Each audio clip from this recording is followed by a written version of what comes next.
عدالت میں سبمٹ کرتے ہیں، چونکہ وہ فارم 45 وہی ہیں جو ہمیں دیے گئے، وہی ان کو دیے گئے۔ وہ تمام فارم، جو ایک اور بات بڑی اہم ہے،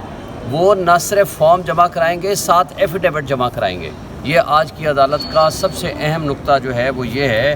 کہ وہ فارم جمع کرائیں گے اور اس کے ساتھ ایفیڈیوٹ ہوگا، اور عدالت نے یہ بھی واضح کر دیا کہ جس کا ایفیڈیوٹ جھوٹا نکلے گا اور پتہ چل جائے گا وہ سیدھا جیل جائے گا انشاءاللہ۔ اور اس میں ایک بات بڑے واضح رکھیں، اس میں صرف رو ریٹرن کینڈیڈیٹ نہیں ہے جس میں وہ کٹ پتلی طارق فضل ہو یا خرم نواز ہو یا انجم عقیل ہو، اس میں وہ باقی کینڈیڈیٹس بھی ہیں جن کے فارم 45 موجود ہیں۔ مثلا ٹی ایل پی کے آج وکیل صاحب آئے ہوئے تھے، ان کے پاس بھی فارم 45 ہیں۔ مصطفیٰ نواز کھوکھر کے آئے ہوئے تھے وکیل، ان کے پاس بھی فارم 45 ہیں۔ اسی طرح باقی جماعت اسلامی کے ہیں، ان کا بھی فارم 45 ہے۔ تو لہٰذا جب یہ فارم 45 یہ جعلی جمع کرائیں گے اور وہ اوریجنل صرف ہمارے پاس نہیں باقیوں کے جب آئیں گے، تو ایک بات تو طے ہے کہ ریٹرننگ آفیسر نے تو جیل میں جانا ہی جانا ہے، اس کے پاس کوئی دوسرا آپشن نہیں ہے۔ جو انہوں نے فورجری کر رکھی ہے وہ ساری ایویڈنس ہے، وہ ہمیں پتہ ہے۔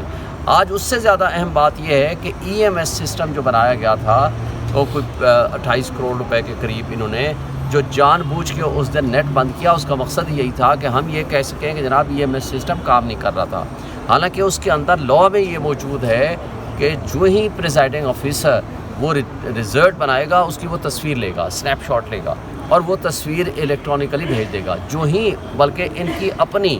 ویب سائٹ پہ بھی موجود ہے، ان کی الیکشن کمیشن کی وہ ویڈیو بھی موجود ہے کہ بغیر نیٹ کے بھی یہ کام کرے گا یہ سسٹم۔ تو یہ پابندی تھی عدالت کی، اور عدالت نے کہہ دیا کہ ای ایم ایس کا ریکارڈ بھی لے کر آئیں۔ اب اس کے اندر انہوں نے اگر ان کو اریز کر کے ختم کر کے دوبارہ نئے داخل کیے ہیں تو بھی وہ ریکارڈ سامنے آ جائے گا، وہ جب اس کا فورینزک ہوگا کہ کس تاریخ کو انہوں نے اس کو ڈیلیٹ کیا اور کس تاریخ کو دوبارہ جمع کرایا۔ تو یہ ساری چیزیں جب ریکارڈ کا حصہ بن جائیں گی تو ان کے پاس کوئی آپشن نہیں۔ اور جیسے آپ نے کہا، پٹن انٹرنیشنل نے جو کچھ پرسوں یا کل رزلٹ دیا جو کہ ڈان میں چھپا ہے، میں کہتا ہوں کہ اس کے بعد ان کٹ پتلیوں کو شرم آنی چاہیے۔ اگر غیرت ہو اور یہ پکے کے ڈاکو اپنے آپ کو نہ کہلوائیں تو ان کو آج کم سے کم ریزائن کر دینا چاہیے، اور ان کو شرم سے ڈوب مرنا چاہیے کہ آپ کلمہ کے نیچے کھڑے ہو کے اللہ کے پاک نام کے نیچے جھوٹے حلف لے رہے ہو۔ اور آپ کو پتہ ہے کہ طارق فضل نے ٹی وی میں بیٹھ کے کہا، اس کو کہا گیا کہ آپ حلف لے لو، اٹھائیں قسم، آپ جیتے ہو۔ وہ کہتا ہے میں عدالت میں قسم دوں گا۔ عدالت میں قسم تو دور کی بات ہے، آج آیا بھی نہیں ہے۔ اور آپ نے سوال کیا تھا کہ کدھر ہیں ان کے فارم 45، یہاں آیا تھا ایک دن لہرانے کے لیے، میرے پاس فارم 45 میں۔ اب یہ اگلی تاریخ سے پہلے آج پھر میں آپ کو چیلنج کر رہا ہوں، یہ تینوں جو ہمارے سے ہارے ہوئے ہیں طارق فضل سمیت، ان کو اپنے فارم 45 لے کے کل مسجد فیصل مسجد میں آ جاؤ، ہم کل وہاں نماز بھی پڑھیں گے اور وہیں فیصلہ کر دیں گے۔ اور ہمارے جو جج ہیں وہ اعظم سواتی صاحب کو ہم مقرر کرتے ہیں، وہ منصف ہیں، وہ بہترین جج ہیں، وہ پھر فیصلہ کریں گے اصل میں سچا کون ہے، مسجد میں بیٹھ کے کریں گے۔ اور یہی اس کا حل ہے۔ میں آپ کے توسط سے کہہ رہا ہوں، اگر یہ بھی نہیں مانتا تو اس کو کہو کہ آپ پریس کلب میں آ جاؤ، وہاں اپنے فارم لے آؤ، ہم بھی اپنے فارم رکھیں گے۔ وہ تمہاری کٹنگ، تمہارا فراڈ، اور جس طرح جرائم کی آماج گاہ الیکشن کمیشن بنا ہے، جس طرح ریٹرننگ آفیسرز بنے ہوئے ہیں، وہ سب آپ کے سامنے ہیں۔ اور اس رپورٹ، آڈٹ رپورٹ آنے کے بعد مجھے بتائیں، پٹن نے یا فافن نے یا پیل ڈاٹ نے جو رپورٹس دی ہیں، مجھے بتائیں کہ اس میں ہمارا کیا عمل دخل ہے۔ اور یہ اسلام آباد کے حلقے اس لیے بھی اہم تھے، آپ کو پتہ ہے سارا دن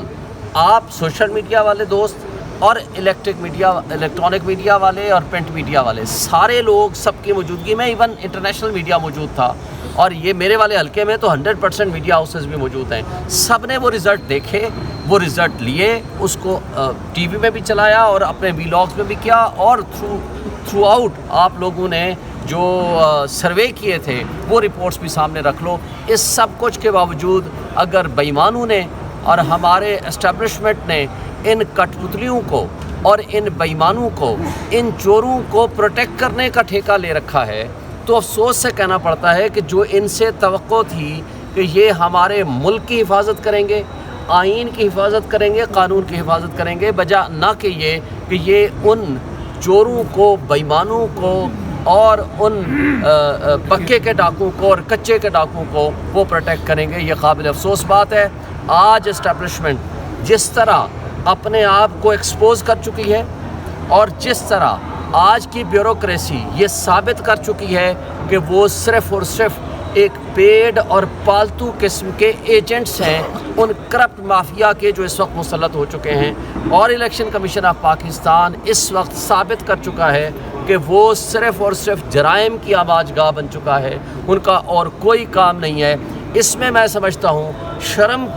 کا مقام ہے نیب کے لیے، جب آپ کے پاس اتنے کرپشن کے ثبوت آ گئے الیکشن کے حوالے سے، گندم سکینڈل کے حوالے سے، اور اس کے ساتھ ساتھ دبئی لیکس کے حوالے سے، مگر آپ نے آنکھیں اور کان بند کر کے آپ کو صرف ایک شخص نظر آ رہا ہے، وہ ہے عمران خان، اور توشہ خانہ کا چوتھا کیس بنانے کی کوشش ہو رہی ہے۔ ان بے ایمانوں کا احتساب ہوگا، وقت جلد آئے گا، اور عوامی انقلاب کے ذریعے ہم ان کو اٹھا کر بات کریں گے۔